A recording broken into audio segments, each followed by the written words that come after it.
Hello दोस्त, good morning. आप सभी लोग बार बार हमें फेसबुक पे मैसेज कर रहे हैं और व्हाट्सएप पे भी मैसेज कर रहे हैं कि सर आप AWPL क्यों छोड़ दिए। तो मेरे दोस्त, आज के वीडियो में मैं आप सबको बताने वाला हूँ कि मैंने AWPL क्यों छोड़ दिया। AWPL में कोई कमी नहीं है मेरे दोस्त, और AWPL के प्रोडक्ट में भी कोई कमी नहीं है मेरे दोस्त, लेकिन हमने AWPL फिर भी क्यों छोड़ दिया, ये जानना आप सब लोग चाहते हैं। मेरे दोस्तों, मैं बहुत तेज़ी से काम कर रहा था। आप सब लोगों ने सोशल मीडिया के माध्यम से भी देखा है। कुछ लोग हमारी टीम में जो ज्वाइन किए थे वो फिजिकली भी देखे हैं कि मैं सोराव में सेमिनार भी चला रहा था और अपनी पूरी टीम को सोशल मीडिया के माध्यम से भी सर्विस दे रहा था, जिसकी वजह से मेरी टीम बहुत तेज़ी से आगे बढ़ रही थी और मेरा लेवल पर लेवल हो रहा था। और मैं दो दो आईडी चला रहा था मेरे दोस्त। दो आईडी चलाने की वजह ये है कि सोशल मीडिया से काफ़ी लोग हमारे साथ ज्वाइन करते थे। हम अपनी पूरी टीम को मदद करने के साथ साथ अपनी आईडी भी चलाना शुरू कर दिए थे। हमारी टीम में कोई शिकायत नहीं थी और ना हमारी टीम हमसे कोई डिस्टर्ब थी और ना ही हमारी टीम में कोई शिकवे गिले किसी से रहते थे। इतनी शानदार यूनिटी के साथ हम लोग आगे बढ़ रहे थे, जिस यूनिटी को देख करके हर एक ग्रुप के व्यक्ति खुशी व्यतीत करते थे और हमारे लोग के जैसे अपने ग्रुप को भी बनाने का प्रयास करते थे। अब इस बीच में हम अपने सीनियर को अपने सेमिनार में बुलवाना शुरू करते हैं। हमारे सीनियर्स हमारे ग्रुप में आते हैं और उनका भव्य सम्मान किया जाता है, उनका मुंह मीठा किया जाता है और उनकी ट्रेनिंग ली जाती है। और उस ट्रेनिंग से लोगों के अंदर प्यार, यूनिटी सब कुछ आता है। लेकिन मेरे दोस्त, अब हमें क्या पता कि हमारी टीम में अब राजनीति होगी, रणनीति तोड़ी जाएगी। अब हम इस बीच में मेरे दोस्त समझ नहीं पाए और अपनी पूरी टीम को अपने सीनियर से कांटेक्ट करवाते चले गए। अब जब सीनियर कांटेक्ट में आ गए तो जूम मीटिंग का सहारा उन्होंने लेना शुरू किया। घर पे बैठ करके लोगों की जूम मीटिंग करते हैं और जूम मीटिंग के दौरान उस बीच में हमारे पास बहुत सारी कॉल्स आती हैं, जब मैं जूम मीटिंग से बार बार कट हो जाता था, क्योंकि सोशल मीडिया पे बहुत तेज़ी से मेरे वीडियो वायरल हुए थे और काफ़ी लोग हमसे फ़ोन कर रहे थे और ज्वाइन कर रहे थे। अब मेरे दोस्त, जब मैं बीच बीच में मीटिंग नहीं लेता था, इसका भी मुद्दा हमारे सीनियर ने नेगेटिव में डाल दिया कि वो तो जूम मीटिंग में आते नहीं हैं, आप लोग जूम मीटिंग लेते हो। अब मेरे दोस्त, ज़रा खुद सोचिए कि जिस टीम को आज वो जूम मीटिंग दे रहे हैं, उस टीम को निर्माण करने वाला मैं फिजिकली जा कर के लोगों को ज्वाइन करवा करके, लोगों को सेमिनार में ला करके, भीड़ इकट्ठा करके उनको दे दिया और वो जूम पे खेलना शुरू किए और जूम से मेरे बारे में नेगेटिव बोलना शुरू किए। चलो, अभी भी हमारे तक कोई बात नहीं आई है। अब धीरे धीरे क्या हुआ, मेरी डाउनलाइन को जूम पे डांटना शुरू कर दिए। आप प्लान नहीं दिखाने जाते, आपकी एसपी नहीं आती, आपका बिज़नेस नहीं आता, आप कुछ भी ग्रीनिंग नहीं करते हो, तमाम चीज़ें मनमुटाव होना शुरू हो गई। अब इस बीच में मेरी टीम कुछ मुझे बताना शुरू करी। मैंने अपनी टीम को समझाया और मैं हर महीने एक बीटीपी ट्रेनिंग करना शुरू किया। अब उस बीटीपी ट्रेनिंग से मेरी टीम संभलना शुरू हो गई। अब वो क्या करते हैं, हमारे सीनियर घर पे बैठ करके, मैं उनका नाम इसमें नहीं ले रहा हूँ और ना ही उनका वीडियो कोई आपको दिखाऊंगा। अगर आपको हमारे सीनियर के बारे में जानना है, मेरा करंट अपलाइन कौन था, मेरे चैनल पे जाइए, बहुत सारे वीडियो पड़े हैं जो कि हमारा उनका उस समय खूब तालमेल अच्छा था और उन सारे वीडियो में कैसे कैसे उनको सम्मानित किया गया है, कैसे कैसे उनको रिस्पेक्ट दिया गया है, क्या उसके लायक वो थे। एक बार आप ज़रूर देखेंगे तो समझ जाएंगे। अब मेरे दोस्तों, मैं आगे बढ़ता हूँ और बताता हूँ पूरी कहानी, मैंने AWPL क्यों छोड़ दिया। अब मेरे दोस्त, उस बीच में मैंने अपनी टीम को बीटीपी ट्रेनिंग देना शुरू किया और टीम मेरी फिर से जोश में आ गई, यूनिटी में आ गई, संभलना शुरू कर गई। अब हम लोग उसमें कुछ छोटे छोटे लेवल को जूम मीटिंग देने लेने की बात नहीं करना शुरू किए। लीडर टाइप के लोग ज्वाइन करते थे और डांट पड़े या कुछ भी पड़े, लोग बातों को सहन करके अपने काम को कर रहे थे। इस बीच में मेरी टीम की एक दमदार लेडीज़ थी, जो हम लोग शुरू में उनको सपोर्ट दिए थे, मैं और राम बाबू, और उनको नेटवर्किंग की ना भी नहीं पता थी और इस फील्ड की उनको खिलाड़ी बनाया गया। जब वो खिलाड़ी बन गई तो उससे भी उन्होंने हमारे बारे में, हमारे ग्रुप के बारे में नेगेटिव बातें कर करके रिश्ता कमज़ोर करा दिया। अब नादान होते हैं हमारे जूनियर्स, उनकी उम्र तो बड़ी होती है, लेकिन बिज़नेस का कोई अनुभव नहीं होता है और अपलाइन के नाम पे जब कोई जो भी बता देता है उस पे वो एग्रेड हो जाते हैं। तो अब धीरे धीरे वो जब हमसे नेगेटिव हो गई तो बातें इतना बिगड़ गई कि जब मैं उनको मैसेज करूं, कॉल करूं, उस पर कोई रिएक्ट उनका नहीं होता था। अब धीरे धीरे हमारा उनका रिश्ता कमज़ोर हो गया और उनकी टीम को सपोर्ट करना कम हो गया। अब जब उनकी टीम सपोर्ट पाना कम करी तो बहस करना शुरू की। तो मैंने ऑप्शन रखा कि आप लोग उनको एक बार इलाहाबाद बुलवाइए और उनसे मिला जाए, बातचीत किया जाए, क्योंकि वो अयोध्या में रहती हैं और बिज़नेस को वहाँ से अकेले कर रही हैं, यहाँ की टीम का ध्यान नहीं दे रही हैं। तो आप लोगों की एक मीटिंग करवाते हैं, उस बीच में सारी बातें सही हो जाएंगी। अब नेगेटिव इतना ज़्यादा हो गई कि वो यहाँ पे आने को तैयार नहीं हुई। फिर ऑप्शन मेरे अपलाइन ही देते हैं कि एक काम करो, इस टीम को उनके बोनस लेक में लगा दो। ज़रा खुद सोचिए मेरे दोस्त, उनसे भी नेगेटिव हमारे प्रति उनको कर दिया, अब उनके प्रति नेगेटिव हमको करना शुरू कर दिए। मुझे एक पल के लिए महसूस हुआ कि यार ये करना गलत होगा, लेकिन फिर मैंने बोला कि जब वो इन लोगों को सपोर्ट करने नहीं आ रही हैं तो एक बार मुझे ये एक्शन लेना पड़ेगा, क्योंकि एक अकेले के चक्कर में कई लोगों का सपोर्ट ना छूट जाए।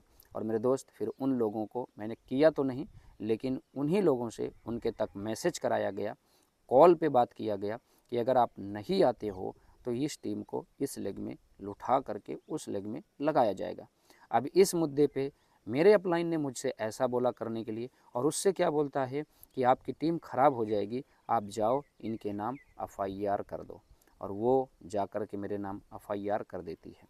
और एफआईआर होता है, फिर मेरे दोस्त मेरे घर पे पुलिस आती है और मैं थाने पे जाके सारी बात बताता हूँ। फिर थाने वाले ने उसको डांटा, मेरे जूनियर को, और बताया कि बेटा तुमको इसने कहाँ से कहाँ पहुँचा दिया और तुम आज इनको बेइज्जत करने के लिए इतना बड़ा कदम उठा लिया। वहाँ से हमारी उनकी रिश्ते कमज़ोर हो गए मेरे दोस्त। कोई भी हो, किसी की इज्जत पे अगर खेल दिया तो रिश्ता कमज़ोर हो जाता है। रिश्ता कमज़ोर हो गया मेरे दोस्त, और मैं जो है अपने काम पे दोबारा फोकस किया और मैंने कुछ लीडरों को उनके बोनस लेग में आईडी दे दिया। आईडी जैसे ही दिया दोस्त, काम उन लोगों ने करना शुरू किया, लेकिन मेरा मन टूटना शुरू हो गया। अब इस बीच में वो इस कंपनी को छोड़ दिया। जब इस कंपनी को छोड़ दी मेरी जूनियर, तो मैंने उनको समझाने के लिए मैसेज किया और मैसेज के दौरान उन्होंने सारी बात मेरे अपलाइन के बारे में मुझे बता दिया। अब मेरा दिल बहुत ज़्यादा दुखों में आ गया। अब मैं सोचने लगा कि आखिर इतनी बड़ी चाल मेरे साथ क्यों चली गई। मैं तो लगातार इस बिज़नेस को संभाल रहा हूँ, मैं तो लगातार लोगों का सपोर्ट कर रहा हूँ, मेरे सीनियर को ये सब क्यों नहीं दिखता है और क्यों इतनी बड़ी जलन हमसे होती जा रही है। हमारी टीम को ज़ूम पे नेगेटिव करना, कॉल पे नेगेटिव करना और लोगों को हमारे प्रति भड़का करके हमारे बिज़नेस को ख़राब कर देना, आखिर ये क्या चाहते हैं। मैंने इस बीच में उनको ये मैसेज किया कि आखिर ये सब क्या है, आपने उसको क्यों भड़काया था, ऐसा क्यों बोला केस करने के लिए। तो उन्होंने हमें बोला कि वो लड़ाई लगवा रही है, झूठ बोल रही है। मैं फिर इनकी बातों में आ गया कि चलो हो सकता है कि अब वो बिज़नेस तो छोड़ दी है और मुझे भी ऐसा ही लड़ाई लगवा के नुकसान पहुंचवा रही है। तो मैं बिज़नेस पे ध्यान देने लगा। अब इस बीच में मेरे पास मेरी टीम से फिर कॉल आता है। मेरी टीम की दमदार शेरनी मिस रूबी शर्मा मुझे कॉल करके बताती है कि सर ऐसे ऐसे फ़ोन करके मुझे बोला जा रहा है। अब फिर मेरे अपलाइन की ही फ़ोन वहाँ जाते हैं। मेरा अपलाइन क्या बोलता है कि थोड़ा आप संभल जाओ, उनका बिज़नेस तो उन्होंने ख़राब कर दिया, अब आपका नंबर आ चुका है। अब वो लेडीज़ घबरा करके मुझे कॉल करती है और इतना भी उसको बोल दिया गया कि अब सब कुछ तुम्हारा सिस्टम, तुम्हारा हक, तुम्हारी कमाई मिस्टर बिपिन जी लेना चाहते हैं। अब कोई भी जूनियर हो दोस्त घबरा जाएगा, लेकिन समझदारी रूबी के अंदर थी। उन्होंने मुझे कॉल किया, मुझसे क्लियर कर लिया और मैंने उसको सब कुछ बता दिया। वो संभल गई। उसके बाद मेरी टीम के भोजराज सोलंकी सर के ऊपर प्रॉब्लम्स आती है। उनकी जूनियर को भड़का दिया मेरे अपलाइन ने कि इनको किट के पैसे मत दो, इनके पास कोई बात कोई मैसेज मत करो, आप लोग डायरेक्ट हमसे करो, मैं सपोर्ट दूंगा और आप सब लोग आगे बढ़ जाओगे। अब ज़रा खुद सोचिए, जो व्यक्ति राजस्थान में कभी गया ना हो, सोशल मीडिया से मैं उसको ज्वाइन करा दिया, ज्वाइन करने के बाद वो जूनियर अपनी टीम बना लिया, लेबल ले लिया, बाइक लोगों को दिलवा दिया, फिर हम लोगों को बुलवाता है। अब उस व्यक्ति को आउट कर दिया जाएगा, कितना अच्छा लगेगा, कितना उसके साथ सही होगा, कितना खुशी इनको मिल जाएगी। फिर मैं एक 10 कदम ट्रेनिंग रखवाता हूँ और उस ट्रेनिंग में एक एक लोगों को कवर करता हूँ और एक एक लोगों को मिलवा करके आपसी तालमेल मजबूत करवाता हूँ, जिसमें अमरलाल जी थे, शंकर लाल जी थे और भोजराज जी थे। इन तीनों को एक कर दिया, क्योंकि यही तीनों राजस्थान के मेन पिलर थे, और इन तीनों को एक करके काम करवाना शुरू किया। अब इस बीच में फिर से एक प्रॉब्लम आती है मेरी टीम में आरती पटेल के ऊपर। एक छोटी सी बात को लेकर के मेरे दोस्त, उस लेडीज़ से मेरा अपलाइन 4 से 6 महीने लगातार ना कोई कॉल पे ना कोई मैसेज पे उससे बात नहीं करते हैं, और ये बात उसको लगातार चुभती रही। अब इस छोटी सी बात में इसमें क्या था कि जब हमारी टीम से एक लेडीज़ इस बिज़नेस को छोड़ के गई थी तो काफ़ी बहस हुई। जब वो मैसेज करी तो सीनियर से बातचीत होने के दौरान मेरे मुंह से बार बार ये बात निकलता रहा कि आपको शुरू में कुछ नहीं आता था, हम लोगों ने आपको बिज़नेस दिया, हमारा सिक्योर लाइफ का एक्सपीरियंस था, सेफ शॉप का एक्सपीरियंस था, जो हमने यहाँ पे टीम ज़्यादा बना के आपको दिया। भले आप और आपका जूनियर 1 साल से काम करके गोल्ड लेवल पर थे, लेकिन मेरे आने के बाद, मेरी टीम को आने के बाद आपके नीचे बिज़नेस बढ़ा है और आपकी लेवल पे तरक्की हुई है। और इस दिन को आपको अगर आज भूलना पड़ रहा है तो ये आपके अंदर ईगो है, घमंड है, और इससे अच्छा आप प्रेम से रहिए, सबके साथ रहिए, सबसे बातचीत करिए। तो छोटी सी बात को ले करके उन्होंने लगातार कि हमें कुछ नहीं आता है, ये आप अकेले बोलते हो। मैं बोला मैं अकेले नहीं बोलता हूँ, सारा जूनियर आपको बोलता है, और उसमें अभी करंट में आरती जी भी ने आपके बोला है कि कुछ नहीं आता था। तब आरती मैडम से बात कराया गया, बोले उन्होंने कि लाइन पे लेके बात कराओ, तो आरती जी को लेके लाइन पे बात करा दिया। जब बात हुई मेरे दोस्त, तो आरती जी ने बोल दिया, हाँ जी आपको तो शुरू में कुछ नहीं आता था, लेकिन आज आप हम लोगों को ही डांटते रहते हैं और आज हम ही लोगों के ऊपर आप प्रॉब्लम दे रहे हैं। उस छोटी सी बात को लेकर के उससे बात करना बंद कर दिए, उसको मैसेज पे जवाब देना बंद कर दिए, और तो और जूम मीटिंग में उससे रिपोर्टिंग लेना भी बंद कर दिया। अब उसमें उनका बहुत करीबी डाउनलाइन बोलता है कि सर आरती जी छूट रही हैं, तो बोलता है अरे आरती कभी काम करती हैं कभी आराम करती हैं, इनका रिपोर्टिंग लेना नहीं लेना बराबर है। अब इस बात पे वो हमको फ़ोन करके बोलती है कि सर मैं अब काम नहीं करूँगी। अब मेरे ऊपर प्रॉब्लम आ गया कि यार अभी अभी मेरी टीम से एक लेडीज़ चली गई और ये भी बोल रही है एमरल्ड लेवल पे कि मैं अब काम नहीं करूँगी, आखिर ऐसी कौन सी प्रॉब्लम मेरे बिज़नेस में आ गया है। तो मैं पूछता हूँ क्या दिक्कत है, तो दिक्कत पूरी बताई जाती है। फिर मैंने उनको फ़ोन किया और गुस्से में बहस किया। बहस के दौरान मैंने उनके सीनियर को फ़ोन किया, अपने गुरु को फ़ोन किया, और मैंने उनको बोला कि सर मेरे बिज़नेस में इनकी वजह से ऐसी ऐसी प्रॉब्लम्स आ रही हैं और मेरा डायमंड होना है, लेकिन ये बार बार प्रॉब्लम से दे रहे हैं। फिर सीनियर बोलता है कि एक काम करो, आप लोग गुरुजी से जाके मीटिंग कर लो। फिर शिव कुमार गुरुजी का नंबर आता है, जाके हम लोग मीटिंग करते हैं। मीटिंग में सारी बात बताई गई, सारी बातों का पालन करने के लिए समझाया गया और बोला गया कि एक दूसरे से मिल के रहो, बिज़नेस करो, आगे बढ़ो। अब वहाँ पे मैं जो है वापस आता हूँ, और जैसे ही वहाँ से इनकी मीटिंग करा के इनकी सच्चाई बता के वापस आने के लिए हम लोग तैयार होते हैं। अब मुझे नहीं पता इनके मन में क्या चल गया, मेरा अपलाइन, मेरा सीनियर मुझे बात करने से अपने दिल में बैठा लिया कि अब बात इनसे नहीं करना है। अब मैं घर पहुँचता हूँ, कुछ दिनों तक ना तो मेरे पास कॉल आती है ना तो मैसेज आता है। तो मैं समझ गया कि जो इनकी सच्चाई इनके सीनियरों के सामने मैंने रख दिया, वो सबसे बड़ा दुश्मन का काम मैंने कर दिया। अब हमसे ये यहाँ से जलना शुरू कर दिए कि अगर मैं जैसे बोल रहा था ऐसे ये कर रहा होता तो ठीक था, ये तो सारी बातें अपनी मर्ज़ी से करना चाहता है, और मेरे अपलाइनों को भी मेरी सच्चाई बता दिया। अब वहाँ पे समय पे इनाम का पैसा देने बंद कर दिया। इनाम दिया जा रहा है, टारगेट दिया जा रहा है, लोग जीत जा रहे हैं, लेकिन जब उनके रिवॉर्ड देने की बारी आ रही है तो बहस हो रही है। काफ़ी रिकॉर्डिंग्स मेरे पास है मेरे दोस्त, अगर आप लोग चाहोगे तो कभी आ जाना सामने। वो चीज़ें सोशल मीडिया पर नहीं डाल सकता हूँ, लेकिन आपके सामने बैठ के आपको एक एक चीज़ें सुना सकता हूँ। अब मेरे दोस्त वहाँ से बातचीत होती है। बातचीत के दौरान मेरा दिल धीरे धीरे कमज़ोर होना शुरू हो गया। मुझे ऐसा लगा कि अब इनके नीचे फ्यूचर नहीं है, न मैं न मेरी टीम का।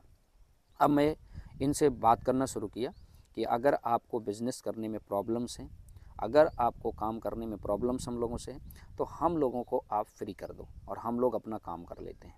अब मेरे दोस्त फ्री करने के नाम पर मीटिंग की जाती है, मीटिंग में नहीं आते हैं।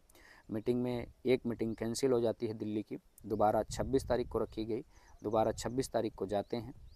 26 तारीख की मीटिंग में सारी बात सीनियर को सुनाई जाती है कि आपसे मिलवाने के बाद भी अपने अंदर इन्होंने कोई परिवर्तन नहीं लाया, बिज़नेस लगातार मेरा टूट रहा है। अब हम लोगों का करियर खतरे में है, आप लोग निर्णय दे दो, हम लोग किसी अच्छे अपलाइन के साथ बिज़नेस शुरू कर लेते हैं। हमें फिर से शुरू करना पड़ेगा, उसकी प्रॉब्लम्स नहीं है, लेकिन लाइफ हम लोगों की सेट रहेगी और AWPL को छोड़ना नहीं पड़ेगा। अब इसके बाद मेरे दोस्त, सीनियर लोग भी हमारे लेवल को देख करके और उनके भी लेवल को देख करके डिसीज़न पेंडिंग कर देते हैं, समझाने का प्रयास करते हैं। उन लोगों ने अपनी तरफ से बहुत अच्छा किया, उनके सिकवे गिले हमसे नहीं हैं। मुझे उनके ऊपर कोई प्रॉब्लम्स नहीं करना है और ना ही उनकी तरफ से मुझे कोई तकलीफ़ है, क्योंकि उन्होंने अपने पद का सही उपयोग किया है। एक बेटे को एक बाप को मिलवाने का प्रयास किया था, लेकिन जब सीनियर हमारा घमंडी है, ईगो में है, तो वो व्यक्ति किसी के प्यार को, किसी की ज़िंदगी को और किसी के सम्मान को ध्यान नहीं रख सकता है। हम मेरे दोस्त, हम लोगों ने हताश होके, निराश होके अंत में इस बिज़नेस को छोड़ने का निर्णय लिया और बिज़नेस को जब छोड़ दिया, काम करना जब शुरू किया मेरे दोस्त, उस बीच में हम लोगों के पास आप लोग मैसेज करना शुरू किए। अब आप खुद सोचो मेरे दोस्त, जो व्यक्ति अपने गुरुओं की बात नहीं मान सकता, जो व्यक्ति अपने डाउनलाइन का सम्मान नहीं कर सकता, जो व्यक्ति अपने लीडरों की मेहनत की वैल्यू नहीं कर सकता, उस व्यक्ति के नीचे आपका कैरियर है क्या? मेरे दोस्त, मेरी जगह पे आप होते तो आप भी यही करते। कितना भी अच्छा प्लेटफॉर्म होगा, कितना भी अच्छा प्रोडक्ट होगा, कितनी भी अच्छी एमडी की नीयत होगी, पर आपको करंट अपलाइन ज़्यादा परेशानी दे रहा है तो आपको बिज़नेस छोड़ना ही पड़ेगा। अब मैं बिज़नेस को छोड़ना नहीं चाहता था, मुझे इतना भी मौका दे दिया गया कि भाई मेरे, तुम अपना जाके बिज़नेस अलग करो, अपनी टीम को संभालो, अपना बिज़नेस करो। हम लोग वापस आए, अपना बिज़नेस करना शुरू ही कर रहे थे। उस बीच में टीटीटी ट्रेनिंग आती है और टीटीटी ट्रेनिंग में हम लोग नहीं जाते हैं। क्यों? क्योंकि अब तो हमारा बिज़नेस अलग कर दिया गया। अब आप टीटीटी ट्रेनिंग कर रहे हो कि क्या कर रहे हो, कहाँ जा रहे हो, हमसे जाना आना आपसे कोई मतलब तो है नहीं।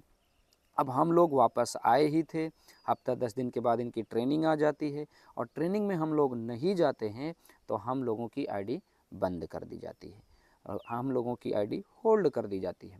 फिर मैं मैसेज करता हूँ, मैसेज के दौरान क्या होता है कि भाई मेरे, आप लोग टीटी ट्रेनिंग में नहीं आए थे इसलिए आपकी आईडी होल्ड है। फिर मैं पता करना शुरू किया कि और लोग कौन कौन नहीं गए थे, तो काफ़ी लोग टीटीटी ट्रेनिंग में नहीं गए थे, जो मेरे ग्रुप के थे, कुछ अदर वाले ग्रुप के थे। मैंने पूछा आपकी आईडी चल रही है? हाँ मेरी तो आईडी चल रही है। तो उन लोगों की आईडी होल्ड नहीं हुई और हम लोगों को परेशान करने के लिए आईडी होल्ड कर दिया गया। तो मैं समझ गया कि यहाँ पे ना तो संजीव सर का सम्मान किया जा रहा है, ना ही शिव कुमार गुरु जी का, ना ही महिपाल गुरु जी का। जबकि ये लोग जब एक बार बोल दिए कि आप अपना काम करो और इनको अपना करने दो, फिर हम सो रहे हैं कि हम ट्रेनिंग में नहीं जा रहे हैं, कि हम प्लान खूब करने जा रहे हैं, कि हम मीटिंग नहीं कर रहे हैं, कि हम ट्रेनिंग अकेले चला रहे हैं, कि हम ग्रुप मीटिंग कर रहे हैं, इनसे क्या लेना लादना था। हम अपना बिजनेस कर रहे थे, हम अपनी कमाई कर रहे थे, लेकिन मेरे दोस्त जलाने के लिए, परेशान करने के लिए, छोड़ने के लिए मजबूर कर दिया गया और फिर हम लोगों ने छोड़ दिया। और छोड़ने में गम नहीं है मेरे दोस्त, आप लोग मैसेज ना किए होते, बार बार पूछ न रहे होते तो शायद मैं ये भी नहीं बोलता। और मैं अपने से कोई बनावट नहीं कर रहा हूँ। अब आपको लास्ट में दिखा देता हूँ, कितने लोगों ने हमसे पूछा है कि भाई साहब आप बिज़नेस क्यों छोड़ दिए, सर आप बिज़नेस क्यों छोड़ दिए, आप तो बड़े लेवल पे थे, आपको तो नहीं छोड़ना चाहिए था। आप सब लोग संवेदनाशील अपना जता रहे थे मेरे दोस्त, इसलिए मुझे ये वीडियो बना के देना पड़ा। ना मैंने इसमें अपनी अपलाइन का नाम लिया, ना उनका चेहरा दिखाया। क्यों? क्योंकि जब सोशल मीडिया पर सच्चाई बताना हम शुरू किए थे तो इवन वो हमारे ऊपर थाने में जाके एप्लीकेशन भी दिए थे। फिर मैं वहाँ भी पहुँच करके इनकी सच्चाई बताया तो इनका ही वहाँ पे सिर नीचा किया गया और बोला भी गया कि किसी से कोई मतलब तो रखने की ज़रूरत थी नहीं, अपना अपना आप लोग काम करते और आप लोगों की कंपनी तो फर्जी है। इतनी अच्छी कंपनी है, उसको इन्होंने वहाँ फर्जी घोषित करवाया और इतने बड़े पद पे हैं मेरे दोस्त कि आप लोग अगर वीडियो में देखोगे ना तो आपको भी शर्म आएगी और सच्चाई इनकी देख लेंगे ना तो 1 साल ये काम किए थे, कुछ भी यहाँ हासिल नहीं कर पाए। अब आज तो बड़े पद हैं और आज इस बड़े पद का उपयोग कर रहे हैं, गंदा उपयोग कर रहे हैं। क्या उपयोग कर रहे हैं? टीम को मेरे दोस्त जो मन में आ रहा है वो बोल दे रहे हैं, टीम को भड़काने का अभी भी काम कर रहे हैं। अब जिन लोगों से कभी आप बात नहीं करते थे, नए नंबर से उनको फ़ोन करके उनको बच्चा बोल करके बुलाते हो और बोलते हो कि आप लोगों के वो दुश्मन बन जाएंगे। आज दोस्त बने हैं, कल दुश्मन बन जाएंगे। मेरे दोस्त, मैं एक बात बोलता हूँ, इंसान अपनी औकात दिखा सकता है, अपनी गंदगी हरकतें दिखा सकता है, अपने ताकत का गलत उपयोग कर सकता है, अपने पद का गलत उपयोग कर सकता है, लेकिन मेरा चरित्र, मेरी विद्या, मेरा ज्ञान, मेरा अनुभव कभी आप नहीं छीन सकते हो। कोई भी इंसान किसी का कोई ज्ञान नहीं छीन सकता, न चुरा सकता है। और मेरे दोस्त, जब तक ईश्वर मुझे बुद्धि दिया है, जब तक मुझे मेहनत करने का मौका दिया है, जब तक मुझे हिम्मत दिया है, मैं चाहे जहाँ रहूँगा वहाँ टीम बना लूँगा, वहाँ बिजनेस खड़ा कर लूँगा। आज मेरी टीम में जो लोग उनकी बातों में आ करके अपने आईडी को देख करके अपने बिजनेस को सेट करने के लिए उनकी बातों को सुन रहा है, समझ रहा है, आने वाले कुछ ही साल के बाद आपके भी साथ वही होने वाला है जो हमारे साथ हुआ है। क्योंकि इनकी टीम से मैं अकेले नहीं हटा हूँ, मेरे से पहले बहुत सारे लोग हटे हैं। आप इतिहास खोल के देख लो, टोपाज लेवल के बाद कोई भी व्यक्ति जल्दी इनकी टीम में रूबी स्टार नहीं बना है, सफ़ायर नहीं बना है, स्टार सफ़ायर नहीं बना है, डायमंड की तो बात छोड़ दो। मैं एक ऐसा व्यक्ति था मेरे दोस्त, जो इनको हर ज़िले में सोशल मीडिया के माध्यम से नेटवर्क दिया, और आज उसका गलत उपयोग किया जा रहा है। और ये क्या सोच रहे होंगे कि लोग हमारे साथ टिके हैं? नहीं मेरे दोस्त, मैं अच्छे से जानता हूँ और आप लोग भी अच्छे से जानते हो कि केवल और केवल आप लोग अपनी टीम को, अपनी आईडी को वैल्यू दिए हो। और आप लोगों में से मुझे ये भी पता है कि कुछ दिनों के बाद आपकी भी मेहनत बेकार होने वाली है। तो मेरे दोस्त, मैंने आपको समझा दिया, बता दिया। अगर अभी भी आपको कोई डाउट लग रहा है, कोई प्रॉब्लम लग रही है, तो मेरे पास सारी चैटिंग के, मैसेज के इनके डाटे पड़े हैं। मैंने कई बार इनको समझाने का प्रयास किया, पर इन्होंने कोई इज्जत नहीं दिया। मैंने कई बार इनसे समझने का, बैठने का, रिक्वेस्ट करने का प्रयास किया, पर इन्होंने अपने ईगो के कारण बहुत ज़्यादा प्रॉब्लम्स दिया। और लास्ट में हम लोगों ने ग्लोब वेदा की ज्वाइनिंग लिया, और आज ग्लोब वेदा में लगातार टीम बन रही है, लगातार इनकम बन रही है। पहले इनकम मेरी 15,570 की बनी थी। मुझे उस दिन बहुत दुख हुआ था कि मैं 1.25 लाख महीने को छोड़ करके आज 15,000 पे आ गया। लेकिन आज मेरे दोस्त, लगातार मेरे हर हफ्ते की इनकम 50,000 प्लस बन रही है। ये मुझे मेरी मेहनत का फ़ायदा मिल गया है, यानी ईश्वर मेरा साथ दे रहा है। अगर आपको भी देना है तो आप एक बार कॉल करो, शुरुआत करो, भी भविष्य में आपकी भी ज़िंदगी में खुशियाँ आएंगी। तो मेरे दोस्त, अगर ये वीडियो अच्छा लगा है तो वीडियो शेयर करके आप अपनी टीम को ज़रूर संकेत कर दें, और कामयाबी के लिए एक अच्छा अपलाइन चुन लें। क्योंकि प्लेटफॉर्म अच्छा होने से मतलब नहीं है, प्रोडक्ट अच्छा होने से मतलब नहीं है। आपके करंट अपलाइन की सोच और सपोर्ट जब तक अच्छी नहीं होगी, तब तक आपका जीवन खतरे में ही रहेगा। तो चलिए मिलते हैं किसी नए वीडियो में, नए टॉपिक के साथ, और एक अच्छी मोटिवेशन के साथ, और कामयाबी लेने के स्रोत के साथ। Thank you, wish you all the best.